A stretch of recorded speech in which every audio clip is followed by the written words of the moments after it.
নমস্কাৰ বন্ধুসকল, মই হিৰেণ। আজি মই আপোনালোকক এই ভিডিঅ'টোৰ জৰিয়তে এই দুই সংস্কাৰৰ যি বিবাহৰ নিয়ম তাৰে সম্পূৰ্ণ বিৱৰণ মই আপোনালোকক এই ভিডিঅ'টোৰ জৰিয়তে আগবঢ়াইছোঁ। প্ৰথমে মোৰ চেনেলটো আপোনালোকে ছাবস্ক্ৰাইব কৰি ল'ব, যাতে মোৰ পিছৰ ভিডিঅ'বিলাক আপোনালোকে সহজে লাভ কৰিব পাৰে। লগতে মোৰ ভিডিঅ' যদি ভাল লাগে তেন্তে লাইক আৰু শ্বেয়াৰ কৰিব, কমেণ্ট কৰি আপোনালোকৰ মনোভাৱ প্ৰকাশ কৰিব। এতিয়া আহক মূল বিষয়লৈ। আজি এই ভিডিঅ'টোৰ উদ্দেশ্য হৈছে ৰাক্ষস বিবাহ কি। ৰাক্ষস বিবাহৰ বিষয়ে সকলো তথ্য আপোনালোকক এই ভিডিঅ'টোৰ জৰিয়তে আগবঢ়াইছোঁ। মনুস্মৃতিৰ মতে মুঠ 8 প্ৰকাৰৰ বিবাহ বৰ্ণনা কৰা হৈছে, যাৰ ভিতৰত প্ৰথম 5খন ভাল বিবাহ বুলি গণ্য কৰা হয়, য'ত ব্ৰহ্ম বিবাহ হৈছে সৰ্বশ্ৰেষ্ঠ বিবাহ।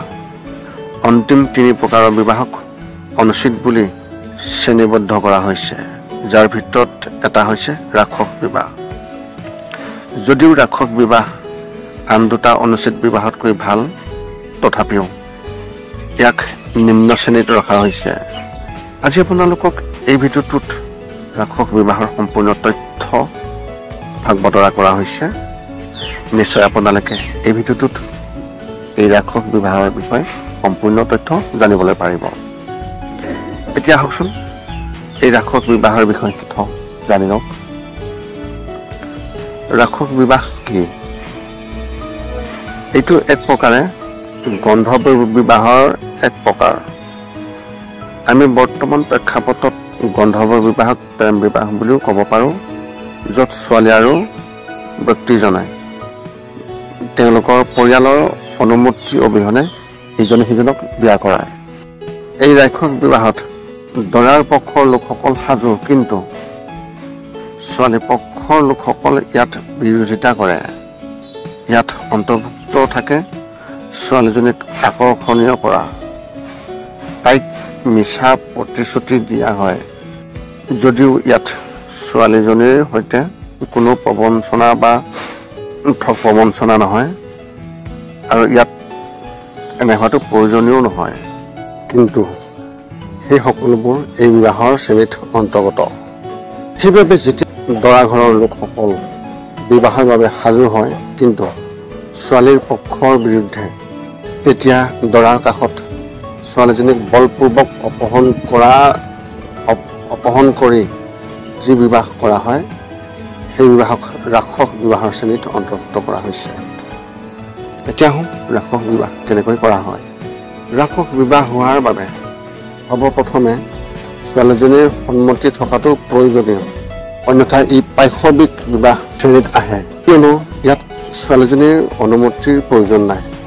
সেইবাবে ছোৱালীজনীৰ সন্মতিত তাইক অপহৰণ কৰা হয় বা তেওঁলোকৰ সৈতে লৈ যোৱা হয় আৰু বিয়া কৰোৱা হয়।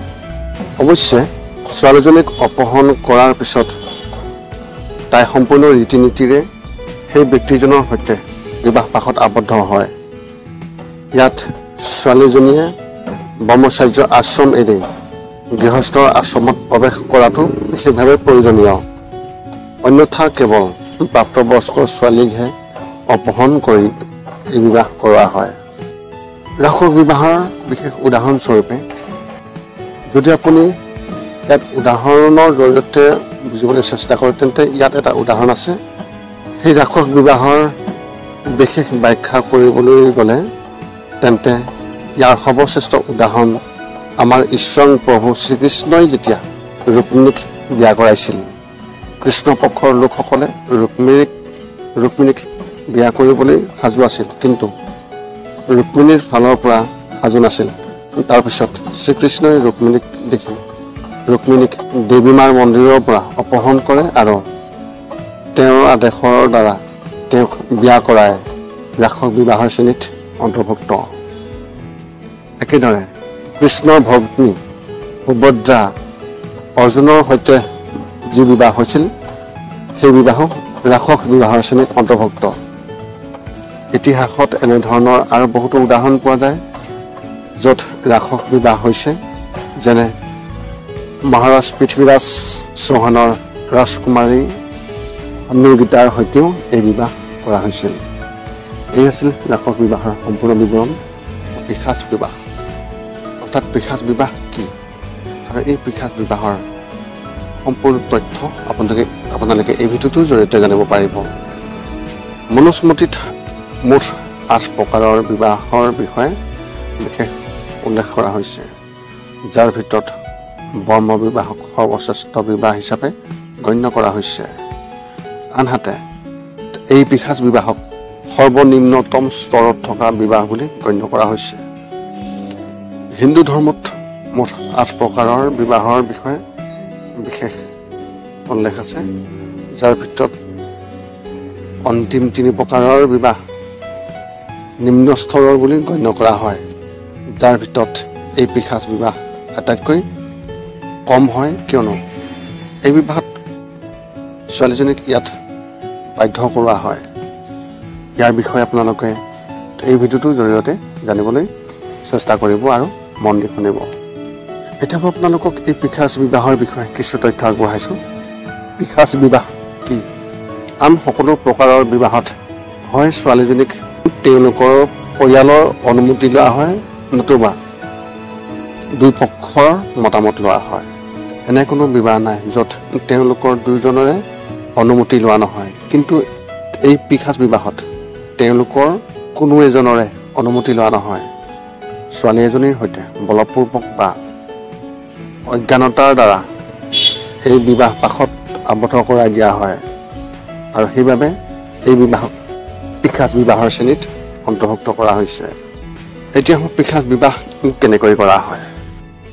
ইয়াত পুৰুষ বা সেই ছোৱালীজনীক বলপূৰ্বক অপহৰণ কৰা হয় বা তেওঁলোকক বিশেষভাৱে প্ৰলোভিত কৰা হয় আৰু তেওঁলোকক দুয়োজনকে একলগ কৰি সেই বিয়া কৰাই দিয়া হয় বা যিকোনো কাৰণতে তেওঁলোকৰ সৈতে দুয়োজনকে এক কৰি দিয়া হয়।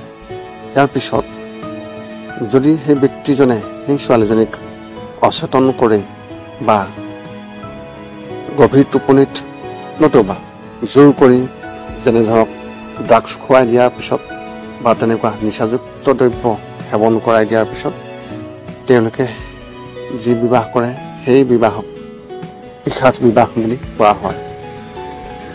যদিও ই এক অনুচিত বিবাহ, তথাপিও ইয়াক বিবাহ বুলি কোৱা হয়। ইয়াত ছোৱালীজনীৰ যেতিয়া জ্ঞানলৈ সেই অহাৰ সময়লৈ থাকে, সেই হেতুকে এই বিবাহ পিশাচ বিবাহ। এতিয়া আহোঁ এই পিশাচ বিবাহৰ কিছু উদাহৰণৰ ক্ষেত্ৰত। ইয়াত সৰ্বশ্ৰেষ্ঠ উদাহৰণ মহাভাৰতৰ সময়ত পোৱা যায়। সেই সময়ত ভীষ্ম পিতামহে হস্তিনাপুৰৰ ৰজাৰ অধীনত কাম কৰাৰ প্ৰতিশ্ৰুতি দিছিল। একেটা প্ৰতিশ্ৰুতি পালন কৰিবলৈ ভীষ্ম পিতামহে হস্তিনাপুৰৰ সম্ৰাটক বিয়া কৰাবলৈ কাশী নৰেশ্বৰৰ 3জনী কন্যাক অপহৰণ কৰিছিল। ইয়াত কাশী ৰজা বা সেই 3জনী ছোৱালীক অনুমতি দিয়া হোৱা নাছিল। কিন্তু ভীষ্ম পিতামহৰ শক্তিৰ বাবে কোনেও তেওঁলোকক বিৰোধিতা কৰিব পৰা নাছিল।